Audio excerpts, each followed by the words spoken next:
이제 토론과 질의응답 시간을 시작하도록 하겠습니다. 토론자분, 자장님과 토론자님들 또 발제하신 분들 또 단상 위로 좀 모시도록 하겠습니다. 그 사이에 제가 잠깐 안내 말씀 드리겠습니다. 주차는 남양주시에서 또 준비해 주셔서 추가적인 절차 없이 나중에 그냥 출차 자연스럽게 하시면 될 것 같습니다. 또 지금 데스크에 올라가신 토론자분들과 자장님 안내는 될 수 있는 거는 마이크가 지금 자동 조정이 되기 때문에 온오프 이렇게 조작하지 않으셔도 그냥 자연스럽게 마이크 들고 쓰시고 또 그냥 내려놓으시면 되겠습니다. 온오프는 안 하셔도 됩니다. 네, 박수 부탁드립니다. 네. 네, 이번 토론과 질의응답은 대진대학교 스마트건설환경공학과 최주영 교수님께서 맡아주시겠습니다. 네, 저장님 부탁드리겠습니다. 네, 반갑습니다. 예, 오늘 사회를 맡게 됐습니다. 아마 제가 별내 신도시 계획할 때부터 남양주시에 왔다 갔다 했으니까 거의 한 25년 된 것 같습니다. 그래서 별내 신도시, 지금 도농 뉴타운, 다산 신도시 해가지고 한참 그 엠피하면서 왔다 갔다 하던 시절이 한 25년 정도 됐고 남양주 도시계획위원회를 아마 그 무렵에 했던 것 같습니다. 그러니까 남양주시에 살지는 않는데 하여튼 오랫동안 출연한 연으로 오늘 아마 사회를 맡게 된 것 같습니다. 오늘 사실 아침에도 오전에도 36대학교의 이임정 교수님이라고 있는데 그분하고 오늘 토론에 대한 얘기를 했었는데 그분이 이제 저하고는 한 논문하고 프로젝트를 한 50편 정도 같이 쓴 저의 제일 수제자인데 오늘 이 토론에 오고 내일 남양주 도시계획위원회에 간다고 하니까 이거 남양주로 이사 와야 되는 거 아니냐 이런 얘기를 하시더라고요. 그래서 예? 예, 그래 좀 뜨끔했습니다. 그래서 그냥 있을 수는 없어서 남양주시가 100만이 되려고 하면은 원래 22만에서 출발했으니까 80만 명이 이제 외부에서 오고 아직도 한 25만 명이 외부에서 와야 되는데 남양주 내부에서 남양주를 바라보는 전문가도 있어야 되지만 외부에서 남양주를 바라보는 전문가들의 그 의견도 중요하기 때문에 그 두 개가 다 같이 잘 믹스가 돼야지 남양주가 100만이 가능한 도시가 되지 내부에서만 바라봐서는 그게 안 될 수도 있다. 그러니까 외부에서 바라보는 것도 중요하다. 이런 얘기를 나눴는데 아마 그 외부에서 바라볼 수 있는 우리나라의 최고의 기관이 오늘 주관하고 있는 대한국토도시계획학회입니다. 한 65년 역사가 됐고요. 우리나라 전 국토에 걸쳐 가지고 하여튼간 도시하고 국토에 대해서 연구를 하는 그런 기관입니다. 저도 이제 상임이사를 맡고 있지만 아마 남양주시하고 우리 국토학회하고는 이런 관계를 계속 이어져 나가면은 아마 외부에서 남양주시를 가장 잘 발전할 수 있는 길을 제시해 줄 수 있지 않나 하여튼 그런 생각을 합니다. 하여튼 오늘 우리 남양주 도시공사 사장님 끝까지 계시지만 하여튼 좋은 자리를 마련해 주신 것 같습니다. 해서 오늘 5분의 토론을 듣고 그다음에 우리 궁금하신 사항에 대해서는 또 우리 참석하신 시민들 의견을 듣도록 그렇게 하겠습니다. 아마 토론자도 아마 보면은 적절하게 내 외부 전문가들이 이렇게 섞여 있는 것 같습니다. 그래서 좋은 토론 해주실 거로 보고요. 토론 시간은 한 7분 정도로 하겠습니다. 그래가지고선 한 5분 정도 되면 제가 사인을 드릴 테니까 적당히 이렇게 마무리를 좀 해주시기 바랍니다. 그리고 나서 이제 시민들 얘기를 좀 듣도록 하겠습니다. 토론 순서는 책자에 나와 있는 대로 하겠습니다. 가끔가다 사회를 보다 보면은 잊어버리는 수가 있어서 그냥 이 책에 있는 순서대로 하도록 하겠습니다.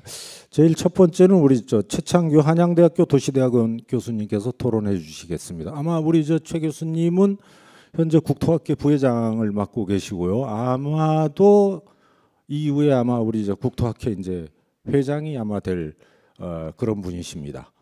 그래서 오늘 이 모임을 이 포럼도 사실상 준비를 하셨고요. 해서 우리 최창규 교수님 토론을 제일 먼저 듣도록 하겠습니다. 네, 부탁합니다.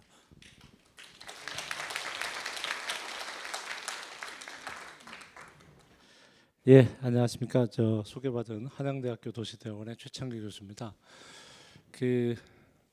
최재원 교수님께서 말씀해 주신 것처럼 이제 안에서 보는 것도 중요하고 밖에서도 보는 것도 중요하다라고 생각을 하고요. 이 포럼을 남양주 도시공사 이계문 사장님한테 처음 얘기를 듣고 이제 저희가 진행을 하면서 밖에서 보는 시각에서 좀 객관화를 좀 시켜줬으면 좋겠다라는 생각을 많이 했습니다. 도시가 계속 급성장을 하고 있는 상태인데 남양주가 어떻게 보면 놀라운 정도의 속도로 급성장하고 있는데 이 급성장에서 빠진 게 무엇인가라는 고민들을 좀 하게 됐고요. 가장 적합한 발제자가 누군가라고 고민했을 때 이제 정상훈 교수님을 제가 추천해서 정상훈 교수님 모셨고 오늘 발표를 들으니까 적합한 발표였다라고 생각합니다. 어떻게 보면 남양주 입장에서 약간 부담스러운 이야기들을 좀 설명을 드렸었던 부분들도 있을 텐데 아마 이게 현실적이지 않을까 하는 생각을 하고요. 인구가 증가한 거지 산업이 증가한 건 아니었습니다. 남양주는. 그렇기 때문에 산업을 어떻게 증가시킬까에 대한 고민들이 적극적으로 좀 필요한 시점이라고 생각을 하고 그게 돌파구가 만들어질 때 100만 도시 비전이 형성되지 않을까 하는 생각입니다. 만약에 그게 없는 상태에서 100만이 된다면 아마도 지금의 형태를 벗어나기는 굉장히 힘들 거고요. 그렇다면 어떻게 해야 될까에 대한 어떤 해결책으로서 정상훈 교수님이 어떻게 보면 굉장히 개념적이고 브로드한 얘기를 했는데 그게 제가 생각하기에는 정답이라고 생각됩니다. 어디를 개발할 것이냐 이것이 아니고 무엇을 해야 되는가에 대한 방향이 중요하다고 생각이 되고요. 최근 가장 경기도에서 성공한 사례로 얘기하는 게 이제 판교 얘기를 하는데 판교는 사실은 여러 노력들이 결합되어 있는 결과였고 그게 도시가 주변에 분당이라는 도시가 만들어진 다음에 판교가 있었던 거고 그 판교를 처음 만든 거는 노력들에서는 LH하고 경기도 SH 많은 노력들을 했는데 중요한 결정들이 이제 가격을 굉장히 저렴하게 하고 그리고 유사한 업종들을 집적화시킴으로써 이 집적 경제를 만들어줄 수 있는 환경을 인위적으로 조성했다라는 겁니다. 지금 보통들 많이들 자족시설로 제시가 되고 있는 지식산업센터는 인위적인 조성이 아니고 어떻게 보면 자유시장에 맡겨놓는 상태인데 이렇게 되면 개발하시는 분은 당연히 높은 가격에 팔려고 하고 그리고 들어오시는 분들은 어떻게 보면 그 분양을 받아서 수익을 하려고 하기 때문에 수익화를 도모할 수밖에 없는 상태이기 때문에 집적화, 동일 산업을 집적화시켜서 집적 경제를 만들어내는 결과를 얻기가 굉장히 힘들다라는 게 최근 저희 학회에서 주요한 논의입니다. 그래서 저희는 주로 최근에 신도시들에서 되도록이면 저렴한 공급을 통해서 주요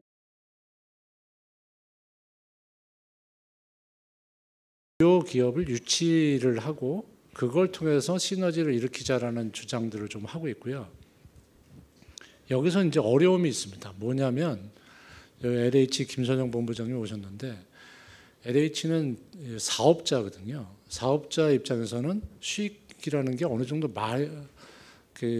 마련이 돼야 되는데 이렇게 공급 가격으로 팔게 되면 다른 데에서 수익을 얻어야 되는데 수익을 얻을 수 있는 구조가 지금의 현재 법 체계에서는 상당히 어려운 부분이 있습니다. 그래서 저희가 지금 생각하고 있는 거는 수익을 얻을 수 있는 방법은 쉽게 생각하면 용적률을 좀 올려주는 거다.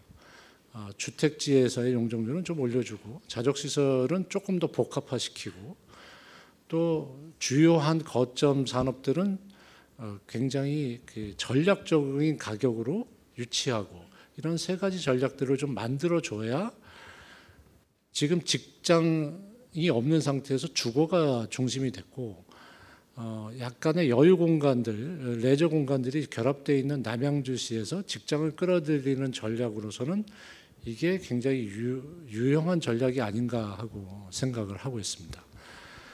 그리고 두 번째 발표해 주신 황인주 본부장님은 수소 경제에 대해서 이렇게 전반적으로 국내 최고의 전문가라고 제가 전체를 조사해 보니까 모든 분들이 황인주 본부장님을 추천해 주셔가지고 발제를 부탁을 드렸는데요. 저도 잘 그 수소 경제라든지 이런 부분에 잘 몰랐는데 그 남양주가 어떤 친환경적인 장점이 사실 굉장히 큰 도시입니다. 남양주가 개발할 땅이 없다고 이제 불평이 많으신데 어떻게 보면 그게 남양주의 장점일 수가 있거든요. 그래서 그거를 수소 경제랑 같이 결합을 하시는 노력들을 더 적극적으로 해주시는 게 남양주 입장에서 기존의 그 자원들 여러 자원들이 있는데 자연적인 자원들까지도 그리고 팔당 댐까지도 활용할 수 있는 그러한 방향이 되지 않을까 이렇게 생각됩니다. 예, 7분 아직 안 넘어갔습니다. 예, 그렇게 생각을 하고요. 여기 지금 많은 분들이 오셨는데 그 남양주시 입장에서 어떤 게 전략적인 판단이고 전략적인 수순일까를 생각을 하시는 게 필요한 시점이 아닌가 하는 생각을 합니다.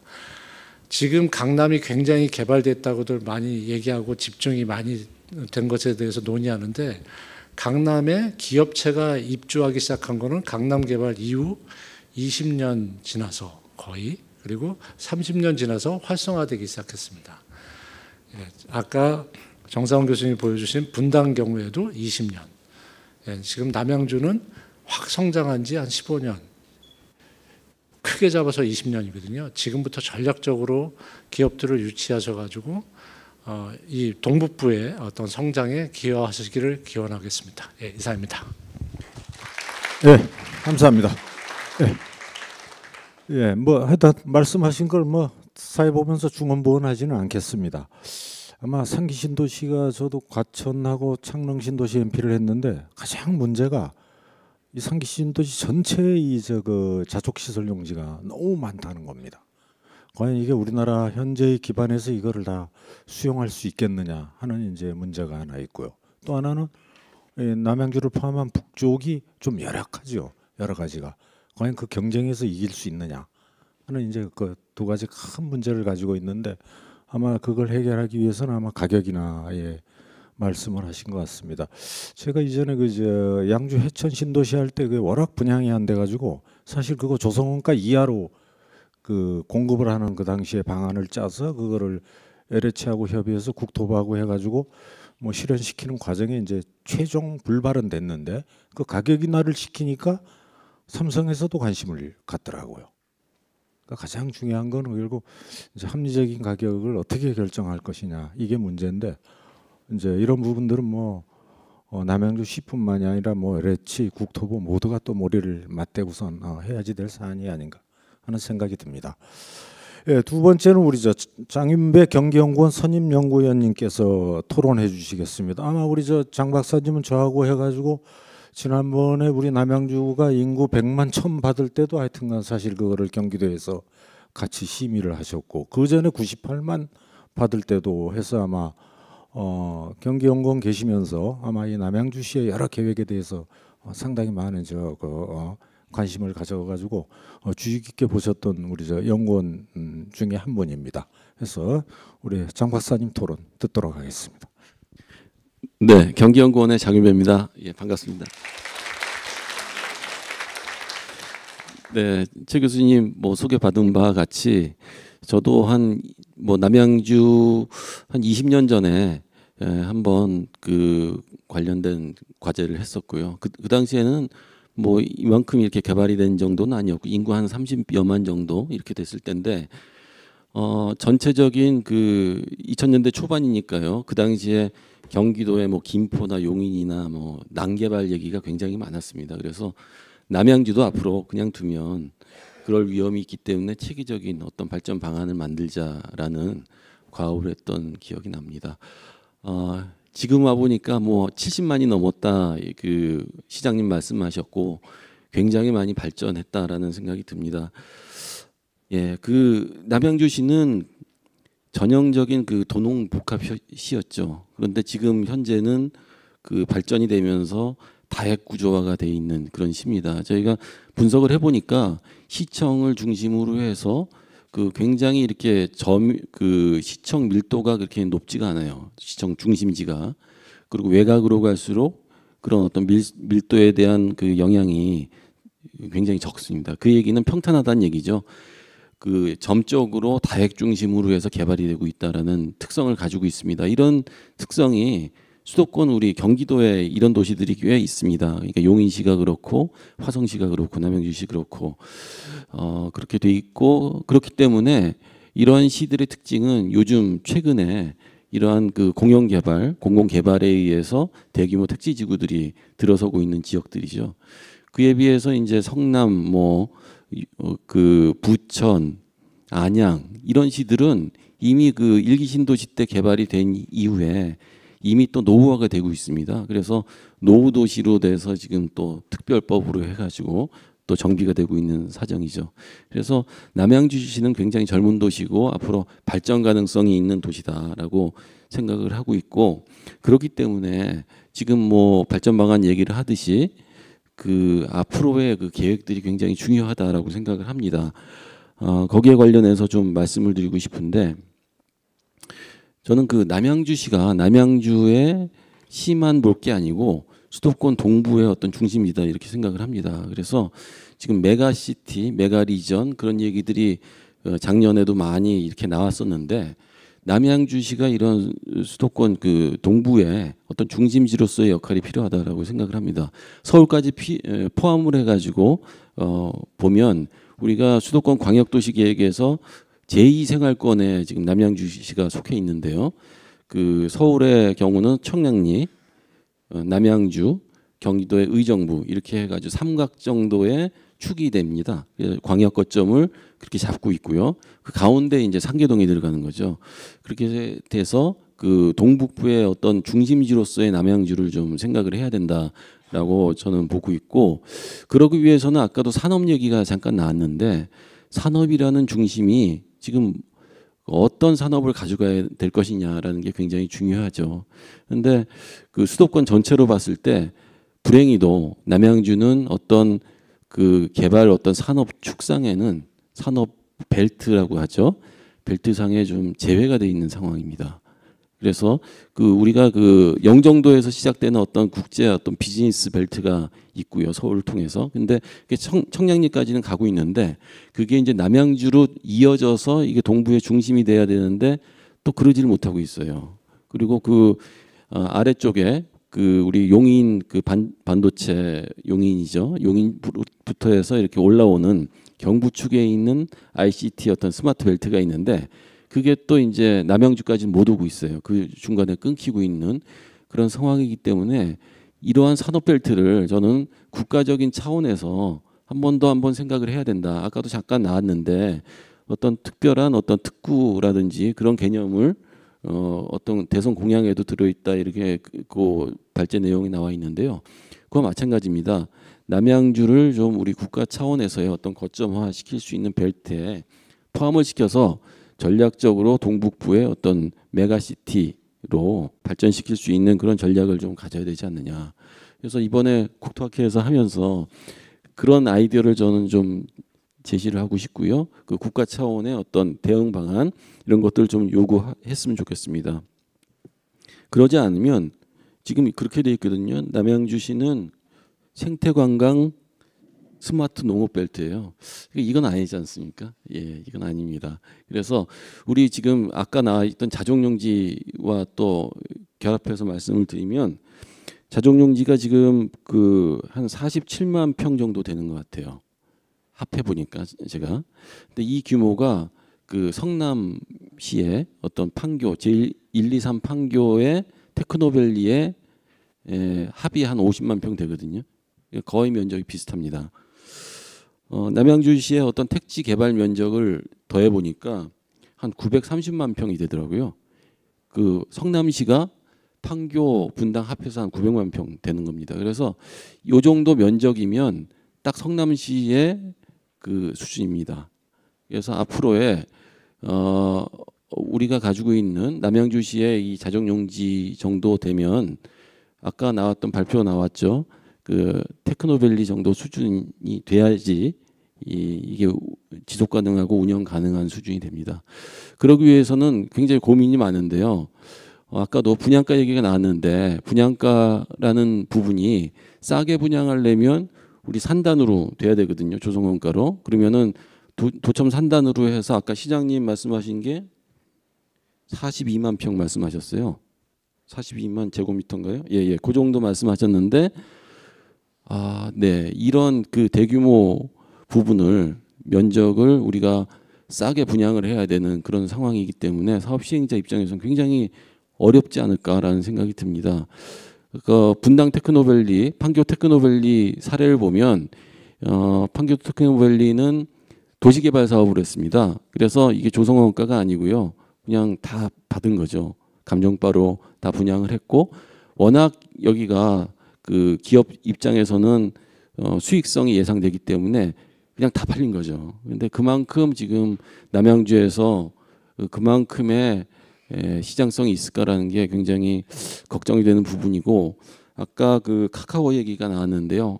카카오 면적이 한 3만 5천 제곱미터 정도 되더라고요. 그러면은 한 10배 정도 더 되는 면적을 유치를 해야 됩니다.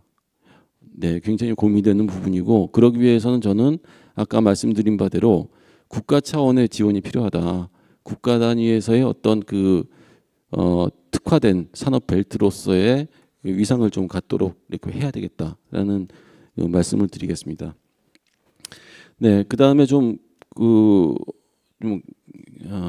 개별적인 얘기인데요. 하나씩 말씀드리면 역세권 개발이 굉장히 중요한 것 같아요. 지금 그 뭐 GTX B 얘기가 있고 B를 통해서 이제 왕숙 그 역세권 개발을 하겠죠. 그리고 그 외에도 별내선, 진접선, 지금 기존에 있는 경춘선, 경의중앙선이 있습니다. 역세권 중심으로 갈 수밖에 없는 상황인 것 같고 그렇기 때문에 역세권 중심의 우리 발전 방안들 그런 부분들에 대해서 좀 그 남양주시에서 좀 더 관심을 가져야 되겠다라는 생각이 듭니다. 그 외에도 네, 그 지금 신도시 개발을 하기 때문에 기존 시가지에 대한 원도심에 대한 문제가 있습니다. 지금 금곡 지역, 우리 금곡동의 경우도 굉장히 이제 노후화될 우려가 있는 거죠. 그렇기 때문에 그런 원도심에 대한 정비도 필요할 것 같고요. 일단 외곽 지역에 대한 어떤 방안입니다. 그 남양주시 도농 복합 시기 때문에 아직 읍면 지역이 많죠. 읍면 지역에 대해서는 그 또 하나의 어떤 난개발의 우려가 있습니다. 그래서 계획적인 개발, 성장 관리 방안 이런 것들이 필요할 것입니다. 그다음에 마지막으로 규제 지역입니다. 아까도 얘기가 나왔지만 물 관련된 규제, 그린벨트, 그다음에 군사시설 규제가 있습니다. 남양주시가 경기도 전체로 보면은 거의 규제로 보면 5위권 안에 듭니다. 그만큼 심각한데 이러한 규제 지역에 대해서 나름대로의 어떤 지원 방안 이런 것들이 필요할 것 같습니다. 네, 이 정도로 제 토론을 마치겠습니다. 예, 박수 한번 부탁드리겠습니다. 너무 신중한 얘기를 하셨나요? 박수를 안 쳐주시네. 예, 뭐 하여튼 여러 얘기해 주셨습니다. 하여튼 이제 오늘 전체적인 얘기를 듣다 보니까 이제 이 남양주가 아무래도 서울에서 붙어 있다 보니까 이제 판교 테크노밸리하고 자주 그 비교를 하면서 이제 그 모델이 아마 자꾸 그 판교 테크노밸리화 돼 가고 있는 것 같아요. 그런데 이제 산업 지원 시설 용지가 있는 사실 왕숙은 좀 많이 떨어져 있는 편이에요. 이 지역을 잘 모르는 사람은 이 왕숙이 저 비무장지대 옆에 있는 줄 압니다. 이 경기도에서 우리 그 당시 심의할 때 98만 2025에서 98만 줄 때 또 2035에서 100만 1000명을 줄 때도 이 지역을 잘 모르는 분들은 무슨 그 북쪽에 그렇게 인구가 필요하냐, 이제 이렇게까지 어떤 그 아주 왜곡된 그런 견해를 가지고 있는 경우가 많거든요. 그래서 이제 그런 것들을 잘 이해를 시켜야지 되는 과정이 있기 때문에 판교가 좋은 얘기긴 하지만은 그게 그렇게 되지 않을 수도 있을 것 같아요. 그래서 오히려 이럴 때는 아까 우리 국가 차원의 얘기를 한 것처럼 용인에 새로 생긴 SK 반도체하고 삼성 국가 반도체 산단 같은 게 아마 오히려 더 규모상으로는 크지만 작은 규모로 오히려 그런 쪽의 어떤 다른 모델도 한번 좀 찾아볼 필요가 있다. 아, 판교 좋죠. 근데 그 판교라는 건 우리나라에 하나밖에 없을 수가 있으니까 아마 다양한 이런 그 일자리를 창출할 수 있는 이런 것들을 아마 국가적인 기능 가지고 같이 보태서 아마 찾아보자는 그런 말씀인 것 같습니다. 네, 감사드리고요. 다음은 우리 유연아 국토연구원 부연구위원님께서 토론해 주시겠습니다. 아마 뭐 우리 저 국토 종합개발 전체에 대한 계획을 짜고 있기 때문에 조금 우리가 잘 보여야지 될 필요가 있을 것 같습니다. 여기에서 또 다시 관광 생태 이런 쪽으로 가면은 뭐 남양주는 뭐 거의 저 가평 같은 쪽으로 가야지 되니까 그렇게 되지 않기를 바라면서 토론 듣도록 하겠습니다. 예, 안녕하세요. 저 국토연구원의 유현아라고 합니다. 뭐 국토 종합계획도 하고 있지만 그 수도권 정비 계획에 그 연구를 참여하고 있어서 초대를 해주신 것 같습니다. 그 4차 수도권 정비계획 수립할 때 당시 연구진이었어 가지고요. 그 앞서 산업벨트명은 송구스럽습니다. 네.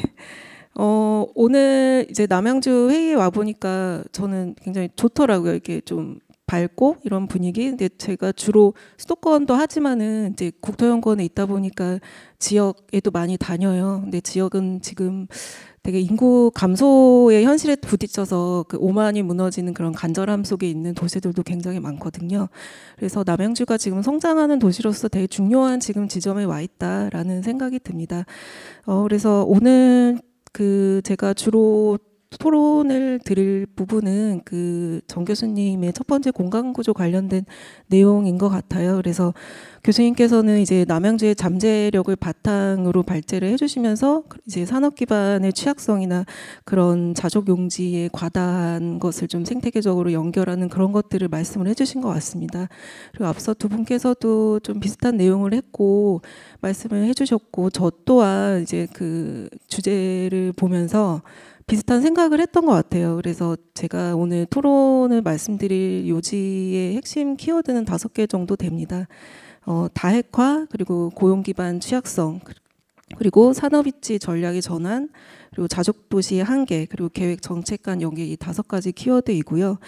그래서 저 오늘 토론의 방향을 좀 100만이라는 그 인구 규모보다는 남양주가 좀 인구 규모가 아닌 공간 구조를 어떻게 하면 기능적으로 활발히 할 수 있을까라는 측면에서 좀 성장하는 남양주의 그 기본 컨셉을 인구에서 좀 공간 구조로 재정의하는 그런 방향성으로 좀 말씀을 드리고 싶고요. 그리고 좀 자족용지의 그런 물리적 공급을 넘어서 좀 기능화나 생태계화 전략으로 확장할 필요가 있겠다라는 측면, 그리고 남양주가 그 수도권 동북부의 좀 중심 도시로서 역할을 할 수 있는 그런 광역 연계형 계획 필요성을 좀 강조를 드리고 싶습니다.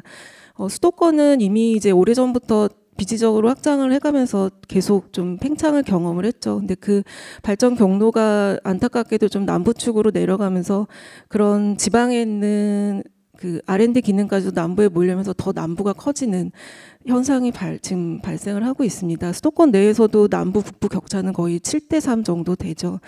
그래서 근데 그래도에도 불구하고 이제는 뭐 공간 계획이나 수도권 정비 계획이나 모두 좀 1급 구조에서 벗어나서 우리 다 잘 살아보자 이제 균형 발전 측면에서의 다핵 중심의 분산형 공간 구조를 좀 강조하고 있다라는 거는 정책과 계획 분야에서는 좀 공통된 인식인 것 같습니다.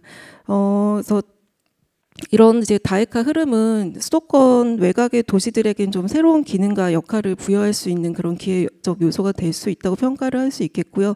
특히 남양주는 이제 GTX-B 노선이 곧 연계되잖아요. 그래서 그런 교통망 확장이 좀 단순히 접근성이 좋아지는 것이 아니라 좀 이곳으로 사람과 일자리가 좀 만나는 구조적 기반이 만들어지는 기반이 된다고 생각을 합니다.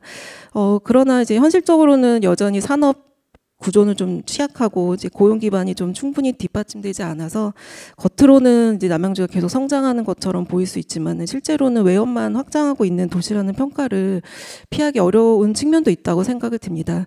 그래서 좀 도시안을 들여다보면 아까도 장 박사님께서 말씀을 해주셨지만 남양주는 개발할 땅이 없어서인지 아니면은 어쩌면 다액형을 추구를 했는지 모르겠는데 뭐 지방의 혁신도시 하나, 뭐 나주시의 인구가 11만인데 그만큼의 인구를 가진 과대 읍들이 남양주에 존재하는 것처럼 남양주는 굉장히 내부적으로는 다액의 구조를 가지고 있다라고 생각이 듭니다. 이제 그럼에도 그 기능 간의 연계가 좀 취약하기 때문에 도시 내 중심들이 좀 서로 연결되기보다는 각기 좀 서울에 의존하는 그런 구조가 고착화되고 있다고 생각이 듭니다. 그래서 이제 좀 남양주에서 필요한 거는 내부 다액 구조를 유기적으로 엮어서 외부적으로는 구리, 하남 등과 함께 좀 동북부 전략축을 구축하는 서울에 대한 좀 일방적인 종속 구조를 벗어나서 내부적으로 좀 이렇게 순환형 구조로 전환하는 전략이 필요하다는 생각이 듭니다. 그래서 다음번에도 이렇게 뭐 포럼의 형태가 있게 된다면 이런 내부적인 서울로의 그런 의존적 구조를 벗어나서 내부의 순환을 어떻게 좀 연결할 것인지에 대한 그런 것들도 좀 논의가 되면 좋을 것 같습니다. 그 산업 이야기는 앞서도 많이 해주셔서 산업이 좀 취약한 부분들은 남양주에서 계속 가져가야 할 숙제라고는 생각이 들고요. 그리고 그 과거에 1기, 2기 신도시들이 이미 좀 자족도시 개발의 현실과 한계는 좀 이미 좀 반복되었던 문제라는 생각이 듭니다. 그래서 산업용지가 좀 방치되고 좀 장기 미분양으로 남는 문제들도 있고요. 그래서 이제 외부에서 출퇴근하는 구조로 인한 야간 공동화 현상들이 충분히 좀 경험했던 실패 사례입니다. 남양주시가 하남보다는 좀 덜한 것 같아요. 하남 자체도 너무 공동화 현상이 많아서 뭐 지금이 적기다. 이제 더 이상 놓치지 마시고 남양주의 왕숙 신도시를 중심으로 좀 자족용지를 연계해서 그 내부의 위출보다는 남양주시가 거점이 돼서 다른 구리나 다른 주변 지역에서의 남양주시를 고용 중심주로서 좀 올 수 있게 하는 그런 전략들이 필요하다는 생각이 듭니다. 그리고 수도권 그런 정비 계획조차도 이제 남양주시는 성장관리계획, 자연보전권역, 과밀억제권역 다 들어있는 유일한 지역이지 않겠습니까? 그래서 그런 좀 그 정부 차원에서도 성장관리권역의 북부 차원을 경제 발전을 할 수 있는 그런 고민들을 하고 있다고 생각이 들고요. 이제 앞으로도 뭐 자연권 동부권역 이제 남양주시도 포함이 되겠죠. 규제 합리화를 또 공약에서 하셨잖아요. 그래서 그런 측면들도 향후 미래에 전략적으로 좀 기대할 수 있는 측면이 있지 않을까 이제 그런 생각이 듭니다. 그래서 좀 오늘 논의가 좀 남양주가 이제 수도권의 다액 공간 구조의 거점으로서 좀 외곽이 아닌 그런 좀 거점의 기능으로 좀 발휘할 수 있는 그런 좀 모색 그런 자리가 됐으면 좋겠습니다. 예, 감사합니다. 예, 감사합니다. 예. 사실 그 이전에는 이제 그 뭐 우리 경기 북부는 저 그 의정부가 제일 중심지였었죠. 뭐 지금 북부청사도 이 청사에 있고 그러다 이제 최근 들어서 이제 고향이 굉장히 커지기 시작해서 특례시가 돼가지고 약간 좀 서쪽으로 고양, 파주, 김포 여기가 다 50만이 넘어가면서 조금 축이 사실 서쪽으로 이제 많이 이렇게 가 있는 그런 형태입니다. 이 동북부 쪽은 계속 조금 열악할 거는 같아요. 서쪽보다는 그 중에서 아마 남양주가 그래도 가장 그 어떤 동북부 전체의 발전을 견인해 나갈 수 있는 제일 그 중심지인 것 같습니다. 아마 그런 측면에서 아마 이 남양주시가 동북부 전체의 그 발전을 유도해 낼 수 있는 그런 핵이 돼야지 된다는 그런 말씀인 것 같습니다. 뭐 다양한 규제가 있긴 하지만 하여튼 경기지사를 했던 분이 대통령 됐으니까 이제 이 규제에 대한 그래서 며칠 전에 저희 그 북부청사에서 그 균형발전 주관하에서 이 저 규제 완화에 대해서 회의를 한 적이 있습니다. 해가지고 이번 기회에 아주 논리적이고 강력한 규제 완화를 안을 만들어서 정부에다가 제출을 하자라고 생각을 해서 지금 그걸 만들고 있습니다. 그래서 아마 여러분들께서도 좋은 의견들이 있으시면은 아마 이 시를 통해 가지고 그런 것들을 제안을 해주시면은 아마 뭐 북부 특별자치도로 가는 거는 안 된다고 했어도 규제 완화에는 상당한 어떤 그 의지를 가지고 있을 수 있으니까 현 정부가 그런 것들을 잘 이렇게 한번 좀 머리를 맞대야 되지 않나 하는 뭐 그런 생각이 듭니다. 예, 그다음 아주 우리 실무적으로 이 남양주시 발전을 이끌어 나갈 수 있는 곳에서 오셨습니다. LH 경기 북부 지역 본부장인 우리 김성현 본부장님 토론 듣도록 하겠습니다. 경기 지역 본부장이니까 뭐 왕숙 뭐 해서 다산은 경기 도시공사에서 했으니까 아니네요. 예, 그래서 전체적인 큰 틀의 것들을 한번 좀 들어보도록 하겠습니다. 예, 부탁합니다. 예, 감사합니다. 남양주와 함께 성장하고 있는 LH 경기 북부 본부 김성현입니다. 사실 제가 올해 30년째 LH에서 근무를 하고 있습니다. 근데 제 첫 번째 담당이 남양주였어요. 사실은 미금시, 남양주군, 도농통합시가 막 이루어지고 있을 때 제가 여기서 근무를 해서 굉장히 의미가 있습니다. 근데 거기서 제가 끝이라고 생각했는데 계속 직장 생활을 하면서 남양주시와 굉장히 인연이 많았어요. 특히 지금 오늘 이제 김상수 국장님도 그렇고 저희들이 이제 무슨 고민을 했었냐면은 어떻게 하면 남양주 100만 도시로 만들지? 이런 이제 숙제를 한번 주셨어요. 그래서 저희들이 이걸 고민을 하다가 그때 2017년 당시에 인구가 62만 4천 명이었습니다. 제가 하도 다루다 보니까 그냥 외웠어요. 지금도 생각이 나는데 이 62만 4천 명으로 해서 남양주권의 집 그린벨트를 좀 완화해서 저희들이 왕숙이나 왕숙 2 그리고 양정역세권, 진접 2지구 등등을 하면 저희들이 계산해 보니까 한 88만까지는 만들 수가 있겠더라고요.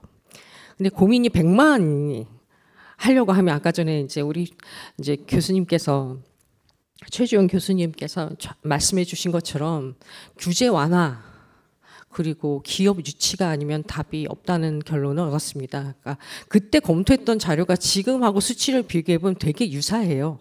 그래서 되게 신기하고 또 보람 있고 그렇습니다. 그래서 제가 오늘 드릴 말씀은 사업 시행자로서 다른 이제 최창규 교수님이나 이제 정상훈 교수님께서 너무 원칙에 따라서 잘 분석을 해주셔서 더 이상 드린 말씀은 없고요. 사업 시행자로서 부탁드리고 싶은 말씀이 좀 3가지가 있어요. 하나는 지금 제도 개선이나 규제 완화를 이제 말씀을 주셔서 그거를 저희 시행자 혼자는 할 수가 없습니다. 그래서 남양주시나 경기도 그리고 여기 계신 여러 이제 제도 개선에 실질적으로 목소리를 내주실 수 있으신 분이 조금 도와주셨으면 좋겠어요. 특히 지금 여기가 그린벨트로 완화해서 하기 때문에 그린벨트는 적정 규모나 밀도 이상 못 짓는다는 제한이 있습니다. 근데 지금 남양주 왕숙 등에 이제 기회가 왔어요. GTX역이 생기거든요. 거기 그 주변만이라도 좀 고밀로 좀 예외적으로 해결을 해서 효율적으로 토지를 쓰고 GTX를 거의 많은 이제 시민들이 누릴 수 있도록 적극적으로 좀 규제를 완화를 해주셨으면 좋겠다는 부분은 하나 하고요. 그리고 저희들이 아까 전에도 이제 최창규 교수님께서 조성 원가에 대한 말씀을 하셨습니다. 이제 아까 전에 기반 시설 저희들이 자족 시설 용지를 하려고 하다 보니까 저렴하게 마곡처럼 이제 혁신적으로 이제 저렴하게 공급을 해야 된다라고 말씀을 해주셔서 그 부분을 고민을 하다 보니 저희들이 왕숙이 서울하고 너무 가까운 거예요. 그러다 보니 저희들이 보상비를 굉장히 어마무시하게 썼습니다. 과거에 진접지구라든 이런 부분보다 정말 많이 썼어요. 그러다 보니 조성원가가 높고 그러다 보니 수익이 나오지 않는데 저희들이 반 정도 되는 유상 공급 면적의 또 한 20%가 자족시설 용지예요. 그러니까 그거는 저희들이 아주 특단의 노력을 하지 않으면 굉장히 장기적으로 채워지지 않은 채로 갈 수 있어서 혹시 특구라든지 이런 시행을 할 때 저희들이 저렴하게 공부할 수 있도록 좀 아이디어나 제도 개선 제안을 해주셨으면 좋겠습니다. 그리고 이제 끝으로 세 번째는 효율적으로 기반 시설을 배치하는데 조금 이해를 해주셨으면 좋겠어요. 많은 기반 시설은 정말 좋습니다.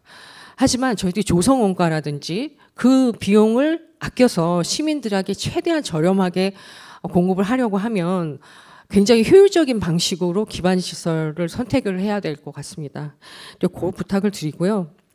그리고 저희들이 이제 아까 전에 이제 황인주 본부장님께서 탄소 중립에 관해서 자세히 설명을 해주셨는데 저희 경기 북부가 따로 그거를 스터디를 하고 있습니다. 그래서 혹시 저희들이 공부가 부족하거나 하면 요청해서 좀 말씀 듣겠고요. 그 내용에서 보면은 행정적인 기반이 이루어져야 된다는 부분 정말 적극 공감하고 있습니다. 왜냐하면 저희들이 실행을 해야 되는 시행자이기 때문에 그 말씀드리고요. 끝으로 저희들이 드디어 올해부터 남양주에 공급을 시작합니다. 그래서 남양주 시민이 내가 무주택자다. 그러면 올해만 33번의 기회가 있어요.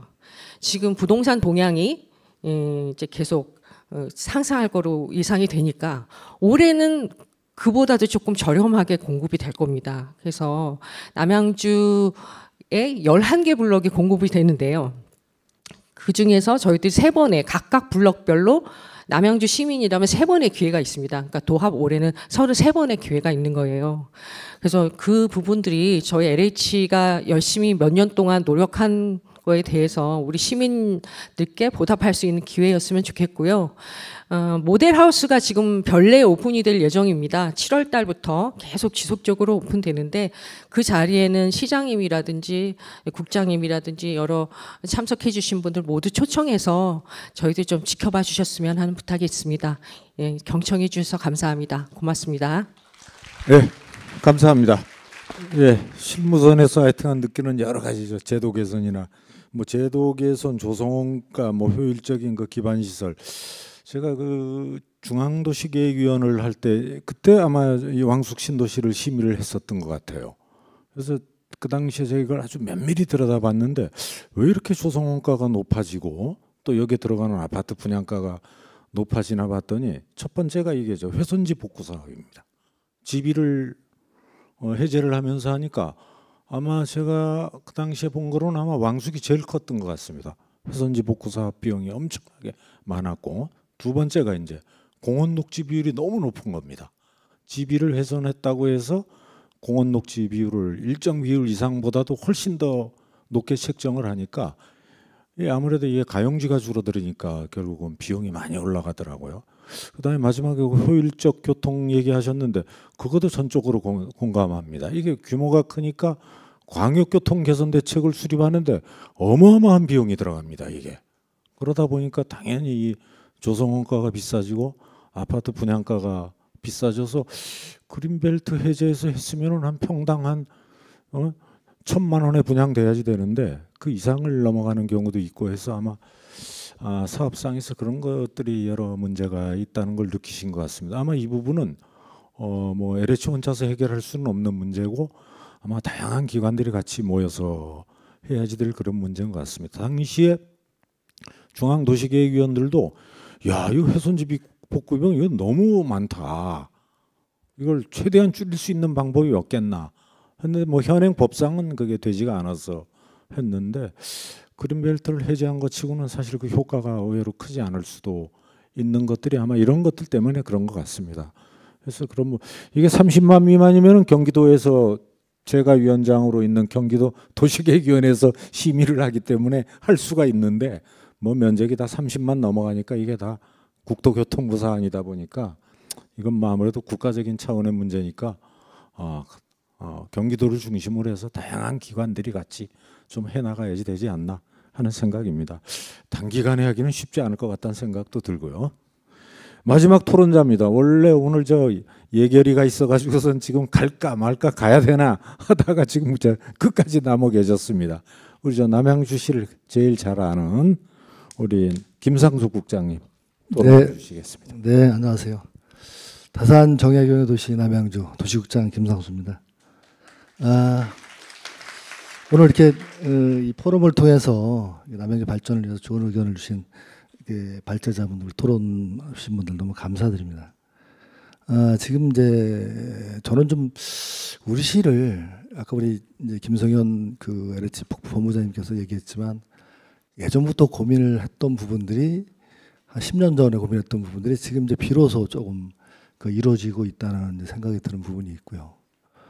그렇다면 앞으로 어떤 고민을 해야 우리 시가 좀 더 경쟁력 있는 지속 가능한 도시가 될 수 있을까, 이런 부분들에서 좀 고민을 해봤습니다. 다들 아시겠지만 우리 시는 그 95년에 미금시하고 남양주군이 통합하면서 도농복합 도시로서 이제 탄생을 했죠. 그때 당시 인구가 한 22만 정도 됐을 겁니다. 지금 이제 74만이니까 3배 이상 늘었죠. 그런데 이제 인구만 늘고 재정적인 면도 늘었지만 도시 인프라나 이런 각종 복지라든가 이런 부분들은 그에 비해서 늘지 못하는 점이 있어서, 또 더구나 가장 중요한 산업 구조 자체가 미약한 도시다 보니까 지금도 우리 그 경기도 산다 면적의 0.2%밖에 안 돼요. 산업단지가 3개 정도 있고요. 그래서 이제 왕숙 신도시를 하면서 그 자정용지를 이제 최대한 많이 확보하려고 노력을 했고, 사실 처음에 확보했던 면적보다 좀 줄었습니다, 지금. 그런데 이제 지금 이제 120만, 왕숙 1만 봤을 때 120만 제곱미터인데, 요거를 이제 단순히 좀 계산을 좀 해보면, 이 가초분 용지만 보면 한 60만 제곱미터로 보면 되거든요. 그런데 이제 이게 용적률로 계산하면은 한 200만 제곱미터가 넘어요. 그러니까 이게 어느 정도 규모냐면은 롯데 월드타워하고 쇼핑몰을 합친 면적의 3배입니다. 용적 개념으로 보면은. 참 어마어마한 면적이죠. 그래서 지금 토론하시는 분들도 말씀하셨지만 이 자적 시설을 어떠한 시설로 채울 것인가, 이거는 지금 저희 시에서도 굉장히 고민을 많이 하고 있는 거고, 최근에 이제 카카오나 또 유니버스, 이제 우리은행 그 DC에 대해서 유치한 부분은 그 신도시 자정용지에 대한 선도적인 마중물 역할을 한다고 보고 있습니다. 그 용적 개념에 있어서 이 채우려고 하는 부분은 단순히 우리 시만 노력해서 될 부분은 아니고 시민들도 함께 노력해 주셔야 될 부분으로 보고 있습니다. 이거는 이제 좀 중장기적으로 노력을 많이 하겠습니다. 도시라는 것이 뭐 잘 아시겠지만 우리 사람들이 뭐 사회적인 또 경제적인 정치적 활동을 하는 그런 지역입니다. 그래서 다양한 니즈가 있고 또 발전 컨셉 자체도 뭐 교통, 환경, 복지, 문화 여러 가지 요소가 있죠. 그래서 오늘 이제 이 포럼을 통해서 모든 게 담아낼 수 없지만 그래도 우리 100만 메가시티를 향한 큰 그 그림에 있어서는 오늘 굉장히 의미 있는 그런 이제 포럼이라고 생각합니다. 아까 우리 그 토론자 중에서 도시 공간 구조를 한번 말씀을 해주셨어요. 우리가 이제 미금 남양주 통합 이후 지금 30년인데 뭐가 달라졌냐면은 일단 GTX가 5개가 들어옵니다. 그 도시철도가 5개. 그리고 이제 제2외곽 순환고속도로, 또 경춘 연결도로, 또 그다음에 각종 국지도 개통, 뭐 그래서 도로 교통하고 철도 교통이 많이 이제 바뀌게 되었습니다. 그래서 좀 장기적으로 보면은 우리가 이제 2040 도시 기본 계획을 준비하면서 이런 도시 공간 구조 좀 재편할 필요성이 있고요. 그 교통 여건에 따라서. 그리고 이제 가장 또 걱정되는 것은 아까 이제 우리 남양주 지도를 보면은 동쪽으로는 이제 개발이 좀 미약하죠. 도농복합시의 또 그 특성이기도 하지만 또 규제 때문에 그러기도 합니다. 그래서 이제 왕숙 신도시 개발에 따른 그 원도심, 또 동쪽 지역에 대한 그 어떤 그 개발이 지지부진한 점을 어떻게 해소할 것이냐, 이걸 저희가 시가 이제 고민을 하고 있는 부분이고요. 일단 원도심 같은 경우는 일단 그 쇠퇴되고 있는 주거 지역에 대해서 활성화 계획을 좀 수립 중에 있습니다. 이게 올해 하반기 정도 한 19개소 정도 수립을 하게 되면은 우리 지역 주민들이 사업하는 데 있어서 좀 더 자유롭고 유연하게 할 수 있는 그런 여건이 될 수 있을 것 같고, 그다음에 이제 우리 그 지역 센터별로 8개 지역 센터가 있는데 이제 서울시 같은 경우도 이제 생활권 계획을 하고 있지만 이미 수립을 했죠, 서울시는. 우리도 이제 지역 8개 센터에서 그 시민들이 경제적 또 문화적 활동 또 건강 힐링 또 잠자리 이런 그 소위 말하는 삶의 활동을 할 수 있는 그런 그 생활권 계획을 좀 수립을 하고 있습니다. 그래서 이것도 하반기부터 시작을 하는데 이런 부분에서는 우리 시민들하고 어떤 시민 참여단을 만들어서 같이 의견을 받고 전문가 또 워킹그룹을 통해서 좋은 제안을 받아서 우리 도시가 좀 전반적으로 신도시만 치우치지 않고 좀 균형 잡힌 그런 실용적인 도시로 이렇게 만들려고 하고 있습니다. 이상 마치겠습니다. 예, 박수 한번 부탁드리겠습니다.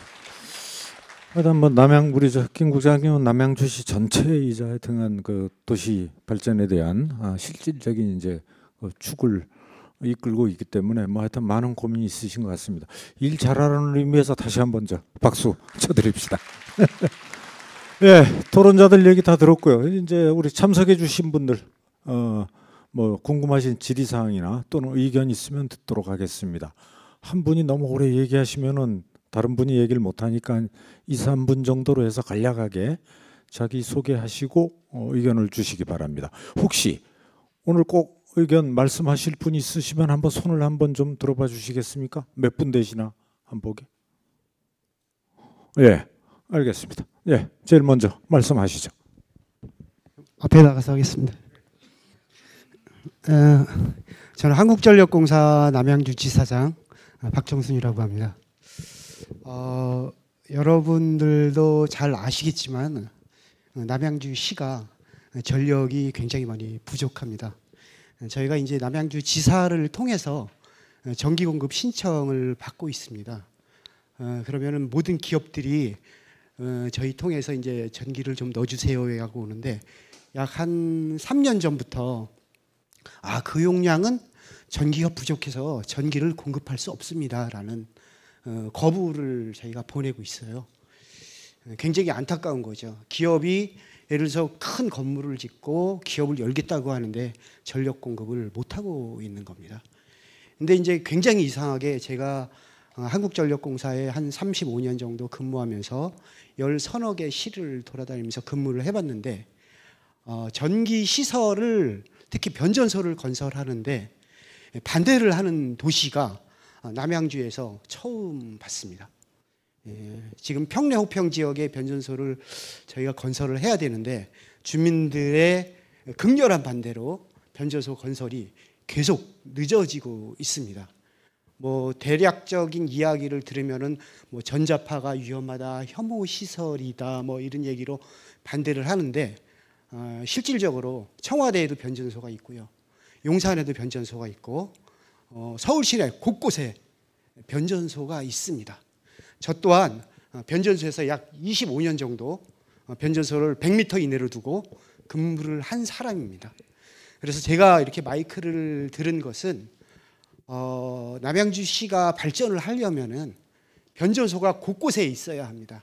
그래야 기업들이 우리 여기다가 전기를 5,000km 공급해 주세요, 10,000km 공급해 주세요 하면은 쉽게 들어와서 하는데 변전소가 멀리 있으면은 공급 불가, 아니면 공사비를 많이 내셔야 됩니다, 이렇게 하거든요. 그래서 여기 지금 토론하신 발제자분들이나 교수님들이나 많은 그 주요 언론 인사분들이 있지만은 남양주시에 계시는 우리 시민 여러분께서 변전소 건설이나 송전선로 건설에 대해서 저거는 진짜 나쁜 거야 라고 해서 반대하는 여론을 좀 전환될 수 있도록 여러분들이 주변에 아름아름 좀 알려주셨으면 좋겠다라는 부탁의 말씀을 드립니다. 실질적으로 저희 한국전력공사는 여러분들의 전기요금으로 운영되는 회사입니다. 건설비가 수천억 더 들어가면은 전기요금이 그만큼 오를 수밖에 없는 거고요. 그래서 전기는 사용자가 가까이 있는 곳에 변전소가 지어져야 되는데 지금 그러지 못하는 현실이 매우 안타까워서 제가 제일 처음으로 여러분들께 말씀을 드렸습니다. 잘 부탁드리겠습니다. 감사합니다. 예, 감사합니다. 마치 기본계획 공청회 하는 것 같은 느낌이 딱 들었습니다. 민원을 얘기하시길래. 예, 또 다른 분 없으십니까? 예, 말씀하시죠. 남양주 도시공사의 개발사업 실장 최창령입니다. 저희가 주최하는 행사인데 질문까지 하게 돼서 송구스럽지만 몇 가지 궁금한 게 있어서 질문 드리려고 합니다. 앞서서 김성현 본부장님 오래간만에 뵀는데 반갑고요. 저희가 4월 초에 아파트 하나 분양을 했거든요. 시기를 적절하게 잘했다. 요 생각을 마침 하게 됐습니다. 왕숙지구가 아마 진짜 본격적으로 가기 전에 잘 끝낼 것 같습니다. 두 번째로 제가 좀 질문드리고 싶은 거는 제가 정상훈 교수님 원고를 쭉 보면서 오늘 아마 이거 설명하려면 30분도 더 걸린다고 하셨던 부분, 그 부분에 지방 공기업의 역할이 일부 포함되어 있거든요. 현재 상기 신도시를 저희 도시공사가 참여를 하고 있는데 1% 참여하고 있거든요. 그래서 LH가 주도하는 형태로 갈 수밖에 없는 거고, 그러면 지방에서 지방 공기업의 역할을 찾아야 되는데 제가 LH처럼 자본력을 가지고 할 수가 없다 그러면, 아까 정상훈 교수님이 아주 작게 이제 이렇게 표시되어 있었는데 조인트 벤처 같은 부분을 만들어서 좀 장기적으로 우리가 지역에 도움될 수 있는 자족시설 용지를 공급할 수 있는 방안, 이게 어떤 것인지 개념에 대해서 좀 간단하게 다시 설명을 해주셨으면 좋겠고요. 그 다음에 황인주 본부장님께는 제가 하나 여쭙고 싶은 게, 제가 왕숙 2에 참여하고 그 다음에 시범적으로 이제 수소 에너지를 이용해서 주거 시설이나 남양주 체육문화센터에 공급하는 아주 정말 테스트 베드가 아니고 완전 진짜 극 초반의 시범 사업을 하게 되는데, 그거 말고 앞으로 우리 남양주시가 전략적으로 좀 준비를 잘 해나가면 그거보다 혹시 큰 국책 사업이 나올 계제가 있는지, 혹시 논의되고 있는 그런 움직임이 있는지, 그런 게 좀 궁금했습니다. 이상입니다. 네, 우선 다른 분들이 질문하실 분이 없는 것 같으니까 우리 정상훈 교수님하고 황인주 본부장님 원래 제일 마지막에 시간을 간단하게 드리려고 했는데 겸해서 같이 말씀하시죠. 뭐 한 3분에서 5분 사이로. 예. 먼저 하시죠. 뭐. 예. 네. 일단 아까 JV 모델, 조인트 벤처 모델 말씀드렸는데 사실 그거는 어떻게 보면은 이게 시민분들한테 설명하기는 조금 어려운 내용인데, 이게 지방공기업법이라든지 공기업법 관련법에 의하면 이 LH라든지 이런 토지개발자들은 토지를 가지고 있지 못해요. 팔아야 돼요. 일단 팔아야 되는데, 이게 아까도 말씀드렸지만은 이 업무용지, 업무 기능이 들어오기까지는 상당한 시간이 걸리기 때문에 이거를 보통 어떻게 됐었냐면은, 이때까지 신도시를 하다 보면은 이게 계속 안 들어오니까 나중에 용도 전환을 해요. 그래서 주상복합이 들어온 경우가 굉장히 많아요. 분당에도 자족 기능을 위해서 뭐 기업 기능이나 이런 것들을 위해서 많은 토지들이 처음에 계획이 됐었지만 이재명 대통령이 처음에 유명해진 파크뷰 사건, 그게 사실 원래 자족용지, 자족 기능에 주상복합이 들어간 사건이거든요. 그것 때문에 성남시에서 감옥을 굉장히 많이 갔습니다. 거기 시장까지 연루돼 가지고, 그때 이제 이재명 대통령이 변호사 시절에 그걸 파헤치면서 좀 유명해졌죠. 처음 지역사회에서. 그런 경우가 많으니 이것을 어떻게 이 땅을 이렇게 계속 가지고 가면서, 왜냐하면 그 기능들이, 그 용지들이 결국 주상복합이나 이런 식으로 되면 결국은 그냥 주택 들어가는 거잖아요. 이게 도시의 장기적인 발전을 위해서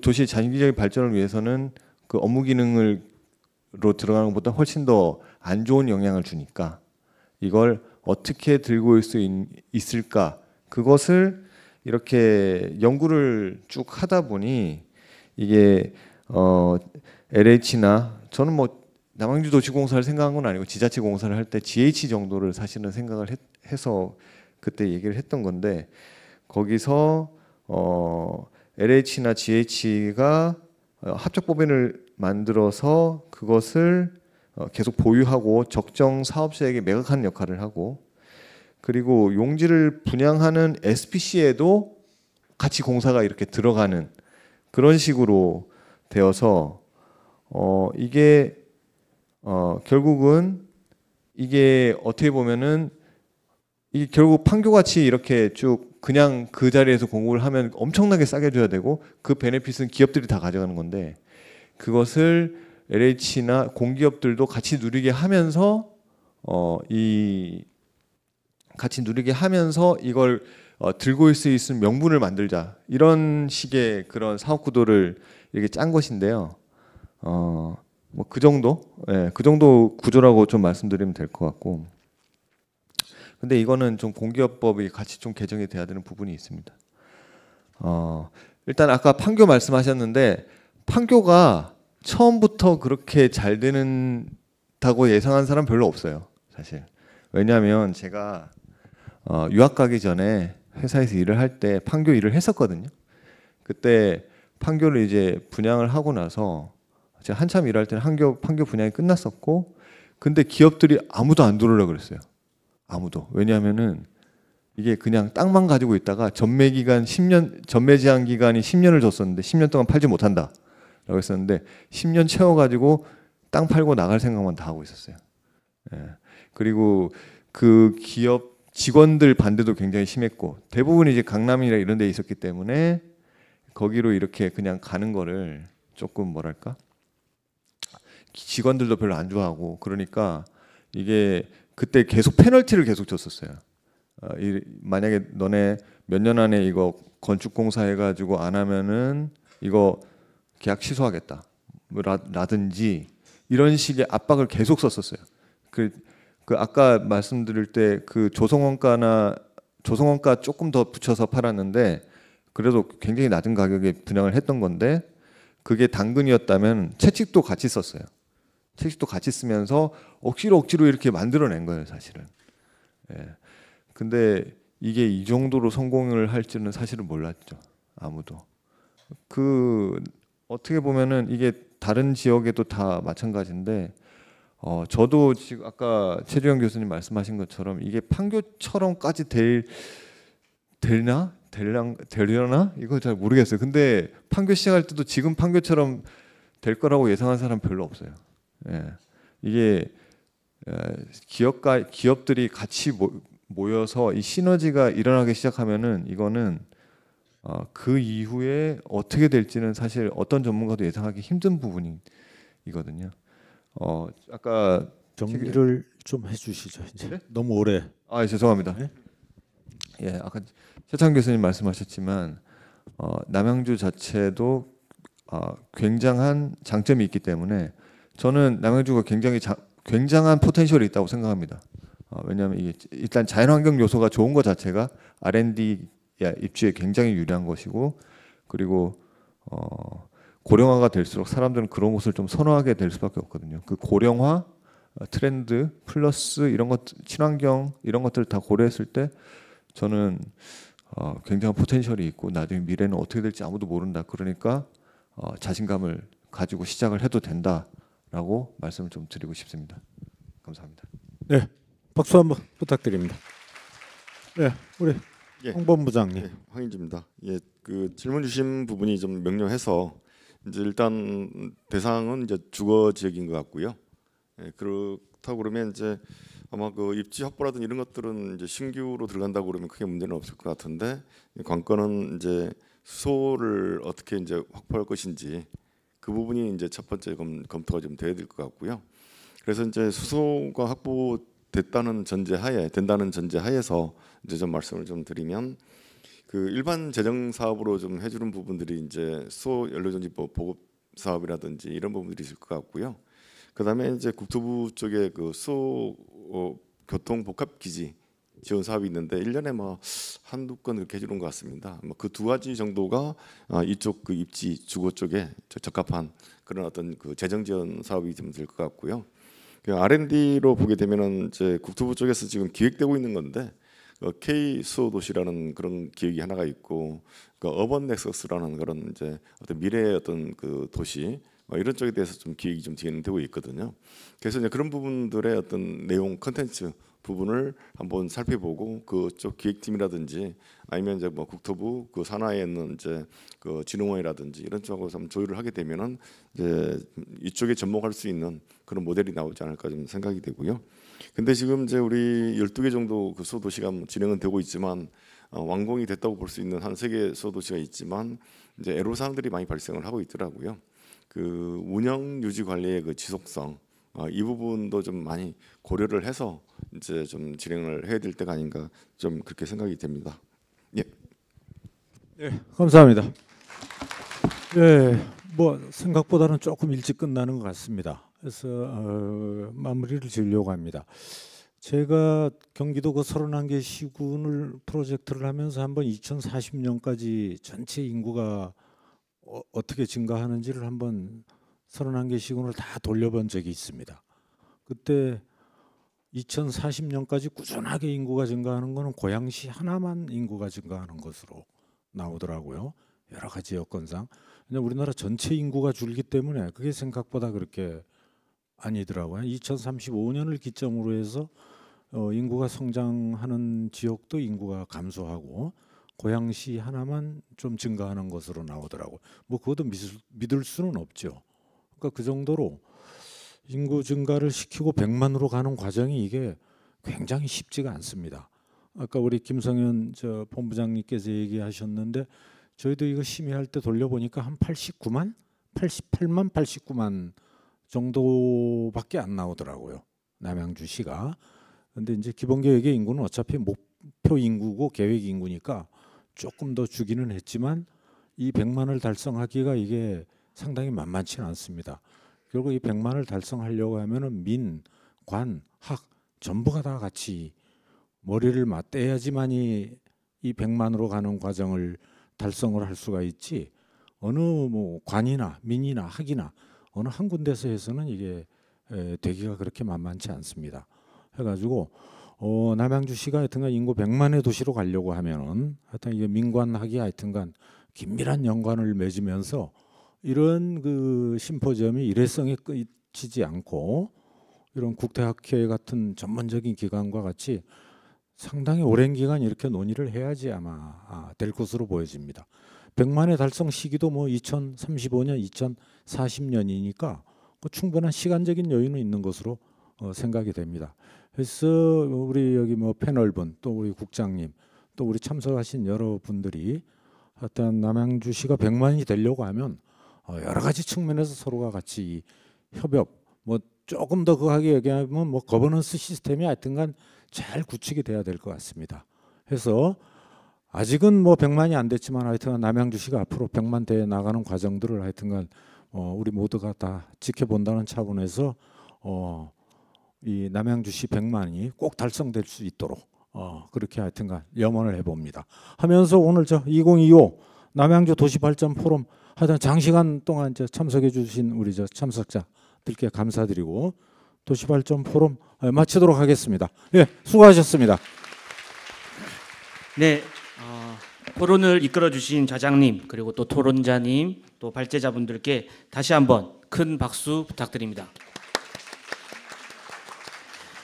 네, 이것으로 2025 남양주 도시발전 포럼 미래를 여는 100만 도시 남양주 참석해 주신 모든 분들께 감사드립니다. 앞으로 남양주의 발전을 위한 지속적인 관심과 참여를 부탁드립니다. 감사합니다.